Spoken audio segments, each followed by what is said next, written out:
සමන් සමගින් සුරා දැන් මුහුදක රළ කියන එක මෙහෙම එකපාරට මෙහෙම ගලන එකක්ද නෑ ඒක එහෙම යන්නේ නෑනේ අපි දැකලා තියෙනවානේ මුහුදේ රළ මෙහෙම උඩ යනවා පාත වෙනවා උඩ යනවා පාත වෙනවා රළ බිඳෙනවා රළ නැගෙනවානේ හැබැයි අවසානට ගානට මෙහෙම පෙන ටිකත් එක වදිනවා නේ අන්න මුහුදේ රළ නගින බහින තාලයට අනුව නිර්මාණය කරපු විරිතට අපි කිව්වා සමුද්‍රഘോഷ විරිත කියලා. මොකද්ද?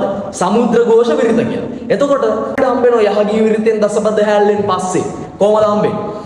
සුර රද සමන් සමගින් සුරාගෙන එවර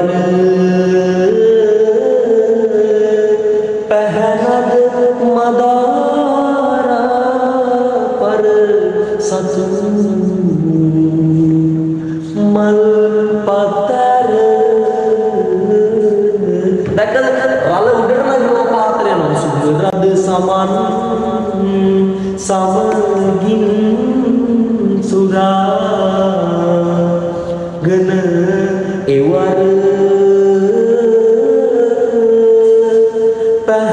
පහනද මදාරා पर सतु मल पतर